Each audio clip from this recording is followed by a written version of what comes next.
యువత కోసం స్కిల్ గణన, ఫిన్టెక్ హబ్గా విశాఖ, వైద్య పరికరాలు గ్లోబల్ హబ్గా విశాఖ, కేంద్ర రాష్ట్ర ప్రభుత్వాల నుండి తగిన సహాయం అందిస్తాం. సిఐఐ ప్రతినిధులతో సీఎం చంద్రబాబు వర్చువల్ భేటీ జరిగిందట. యువత కోసం స్కిల్ గణన, నైపుణ్య గణన చేస్తారట రాష్ట్ర వ్యాప్తంగా. ఏ యువత ఎవరికి ఎంత నైపుణ్యం ఉంది, ఏ రంగంలో నైపుణ్యం అనేది తెలుసుకొని వాళ్ళకు ఉద్యోగాలు ఇచ్చే కార్యక్రమం చేస్తారట. మరి ఇది అంతా వర్కౌట్ అయిద్దా కాదు. సో ఉత్తరాంధ్రకు వరాలట ప్రాజెక్టులు హామీలు, మళ్ళీ పట్టాలపైకి మెట్రో ప్రాజెక్టు, రైల్వే జోన్ పనులు.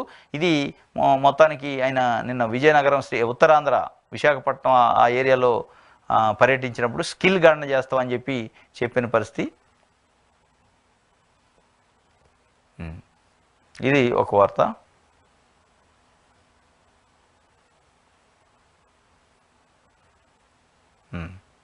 ముప్పై రోజుల్లో 100 అడుగులు వేసినట్టు చంద్రబాబు నాయుడు గారు. పెట్టుబడులపై కీలక అడుగులు, తొలి రోజు 5 కీలక సంతకాలు, హస్తిన పర్యటన సక్సెస్.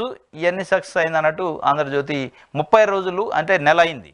జూన్ 12 నాడు ప్రమాణ స్వీకారం చేసిండు. ఇవాళ జూలై 12, నెల రోజులు అయింది కాబట్టి 30 రోజుల్లో 100 అడుగులు వేసిండు. తొలి నెలలోనే కీలక నిర్ణయాలు, సంక్షేమ ఫలాలు. తొలి రోజు 5 కీలక సంతకాలతో ముందడుగు, వ్యవస్థలో మార్పులకు శ్రీకారం, సింపుల్గా గవర్నమెంట్, ఎఫెక్టివ్ గవర్నెన్స్, కూటమి పాలకు సరిగ్గా నెల అయిందట. ఇది ఒక వార్త ఆంధ్రప్రభకు.